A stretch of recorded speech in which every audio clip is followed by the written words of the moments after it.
주진우의 이슈 해설. 안녕하세요. 국민의힘 주진우 의원입니다.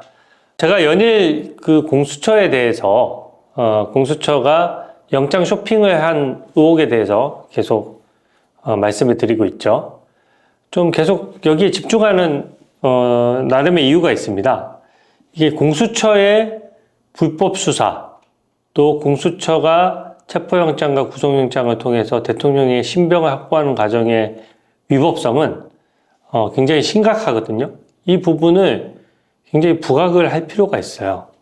근데 왜 그러냐? 이미 다 지금 어떤 분들은 이미 다 구속됐고 재판 앞두고 있는데 이게 무슨 소용이 있느냐 이렇게 말씀하시지만 이게 체포나 구속에 대한 적법성 여부는요, 2심이나 3심 이런 데도 다 영향을 미칩니다. 특히 이 부분은 공수처가 내란죄의 수사권이 없다라고 결론이 나면 그 공수처에서 수사했던 증거들은 증거로 활용하지를 못하거든요. 그래서 뭔가 재판에 영향을 미칠 여지가 큰 거고요. 보다 큰 거는 뭐냐면은 탄핵 재판에도 이게 상당한 영향을 미칠 수 있어요. 왜 구속영장 발부나 구속이 좀 힘드냐면 벌써 국민들한테 인상이 박혀버립니다. 그 인상효과라고 하는데요. 그 내란죄로 인해서 구속영장을 법원에서 뭔가 발부를 했으면 그게 최종 처분도 아니고 무죄 추정의 원칙도 받고 그 결정도 뒤집어질 수 있음에도 불구하고 그냥 인상적으로 내란죄에 대해서는 거의 법원의 판단이 끝났구나. 뭐 구속까지 된 것 보니까 죄 지은 거 맞네. 이런 식의 프레임이 씌워지는 위험성이 있는 겁니다.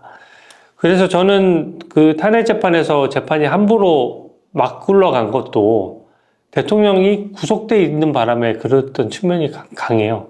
대통령이 불구속 상태에서 뭐 예를 들어 대국민 담화도 발표할 수 있고 대국민 담화까지 아니더라도 입장을 낼 수 있고 또 그게 대등한 차원에서 불구속 상태에서 차분하게 재판 대응을 했다면 탄핵 재판이 이처럼 마음대로 진행되기는 어려웠을 겁니다.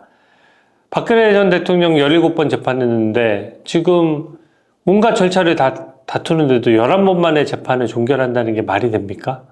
재판을 억지로 종결한 것이거든요. 그래서 대통령이 이 공수처의 불법 수사가 점점 국민들이 알게 되고 그로 인해서 법원이 구속을 취소하거나 보석으로 석방한다면 그게 되게 상징적인 장면이 될 수 있어요. 그리고 탄핵 재판 최종 선고 전에 석방이 돼야 됩니다. 그래서 실제로 불구속 상태에서 최종 선고를 받아야 되고 그랬을 때 그 탄핵 재판에 있어서 재판관들 중에 좀 생각이 다르고 탄핵에 인용돼서는 안 된다라고 생각하는 재판관들 분명히 있을 거거든요. 그 재판관들이 좀 더 용기를 얻고 또 확실하게 자기 목소리를 낼 수가 있어요. 저는 가끔 법조인들 보면 법조인이나 또 혹은 교수님들 중에서도 뭔가 국론 분열을 막기 위해서 만장일치로 헌법재판소가 판단해야 된다.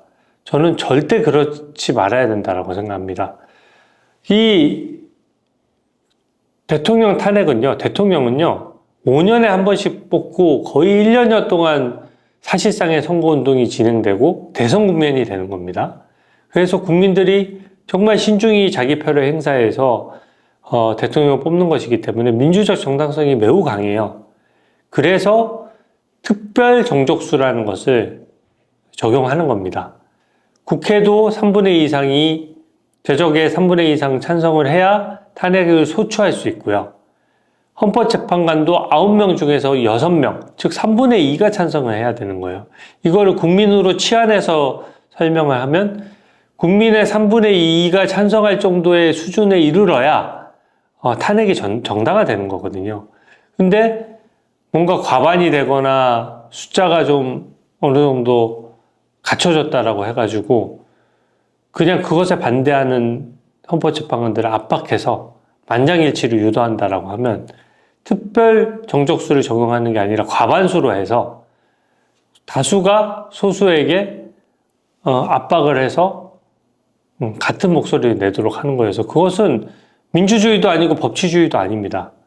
저는 어떤 그 법대 교수님이 만장일치를 바란다는 식으로 페이스북에 글을 올렸길래 저는 사실은 좀 제 눈을 의심할 정도였어요. 그것은 그렇게 하면 안 됩니다. 그게 사실상 이 헌법재판관들은 다 각각의 기관들이거든요. 헌법기관이고 다 독립된 기관들이에요. 자기 목소리를 확실히 내야 되고 내일 대통령 탄핵재판이 있잖아요. 저는 꼭 두 가지는 했으면 좋겠는 게 첫 번째는 그 절차적인 부분을 좀 많이 변론을 했으면 좋겠어요. 헌법재판소는 단심제잖아요. 그러니까 헌법재판소 한번 결정하면 바로 잡을 길이 없지만 소수의 재판관들 아니면 뭐 다수의 재판관이더라도 평소에는 재판을 진행할 때 그 재판 진행에 대해서 다수결을 하더라도 그 결과가 공개되지 않습니다. 그러니까 항상 다수의 재판관들이 찬성하는 방향대로 재판이 진행되는 거예요. 근데 제가 말씀드렸다시피 이번 재판은 너무나 무리하게 진행됐고 반대 신문권이 하나도 보장 안 됐고 심지어 형사재판에서 증거로 쓸 수 없는 증거조차 마음대로 재판관들이 읽고 와서 재판했기 때문에 이 탄핵에 반대하는 재판관이 그 절차적 하자를 결정문에 담아버리면 되는 겁니다. 저는 이 탄핵 재판에 있어서 각하 가능성을 항상 염두에 두고 있는데요.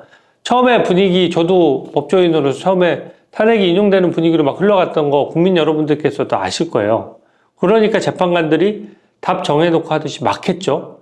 마은혁 재판관 후보에 대해서도 30일 만에 막 선고기일 잡았습니다. 근데 그것을 변론 제기하면서 지금 마은혁 재판관 후보에 대해서는 선고 날짜도 못 잡고 있지 않습니까? 그게 되게 상징적인 장면이에요. 뭔가 절차적인 하자나 절차적인 문제점에 대해서 목소리를 내는 재판관들이 나왔다는 얘기거든요. 그러니까 대통령 탄핵 재판 결론에 있어서도 그런 목소리를 내는 재판관들이 나오면 되는 겁니다. 그래서 특히 내란죄를 뺀 부분, 정말 큰 부분이에요. 내란죄를 탄핵 소추를 할 때는 전부 다 우리가 특히 이번에 탄핵 소추할 때요. 법사위의 조사 절차를 거칠 수도 있고 거치지 않을 수도 있거든요. 근데 어떻게 했습니까? 비상계엄 있자마자 1차 탄핵 소추하고 거기서 부결되니까 일주일 뒤에 바로 탄핵 소추가 가결됐지 않습니까? 그 얘기는 뭐냐면 법사위의 조사 결과가 없었어요. 그냥 언론을 보고 그 이미지를 가지고 탄핵 소추에 가결표를 던진 의원들이 있는 거거든요. 그럼 그 의원들의 의사는 뭐냐?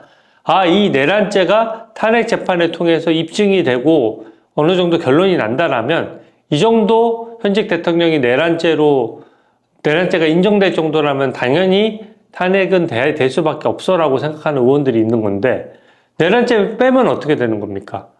그 분들의 탄핵 소추에 투표할 때의 가정이 완전히 달라지는 거예요.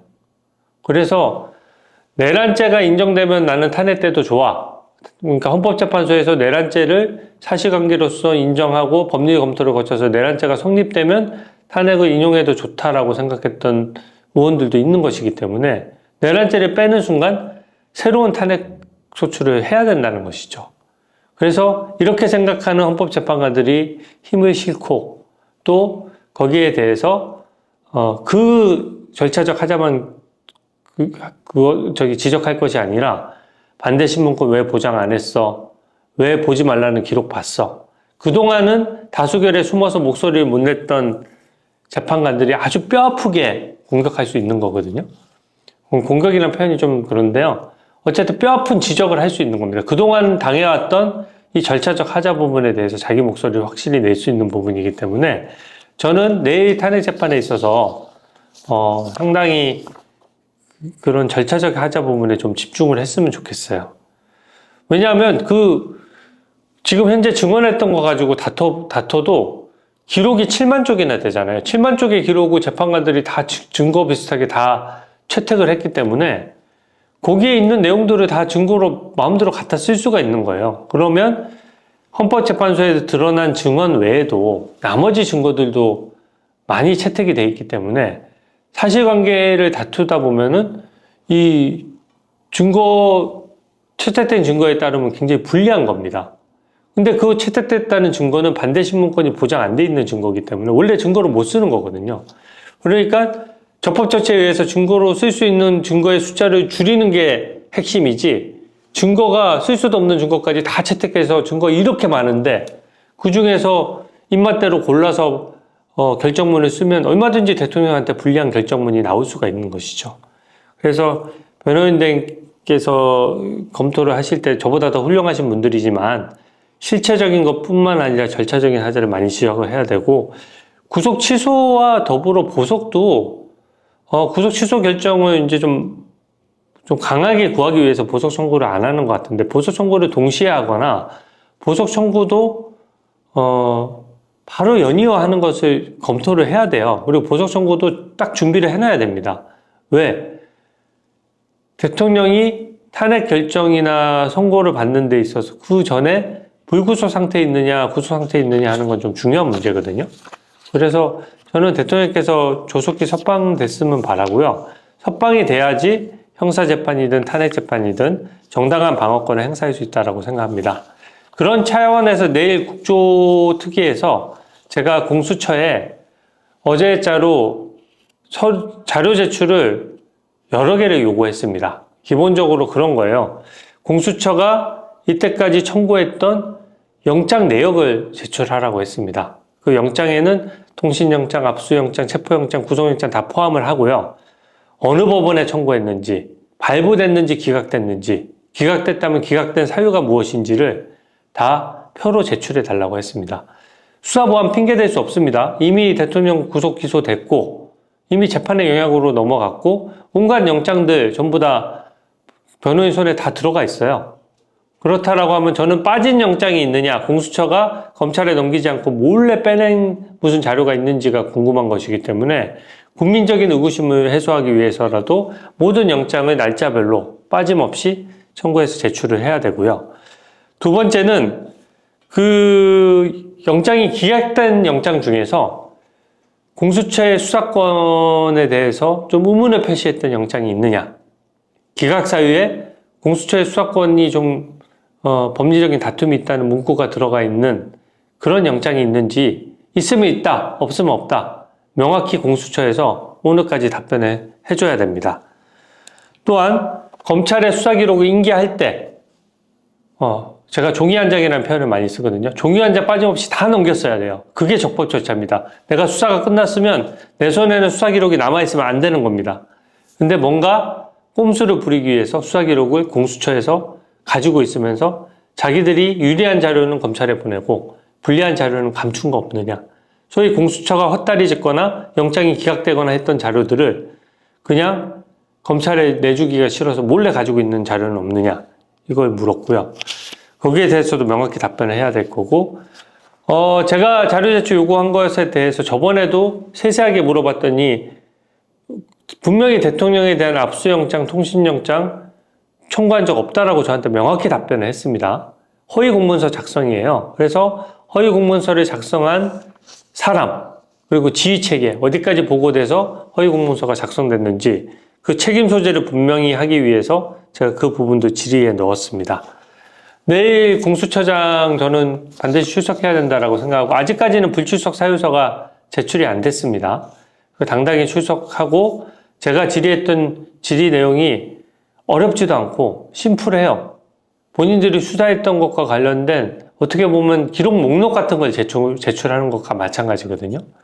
그래서 그 내역을 충실히 제출함으로써 국민적 의혹에 공수처가 답을 해야 되고, 여기에 답을 못한다라고 하면 그때는 정말 수사의 영역으로 넘어갈 수밖에 없음을 강력히 경고합니다. 오늘 해설 이것으로 마치겠습니다. 감사합니다. 주진우의 이슈 해설.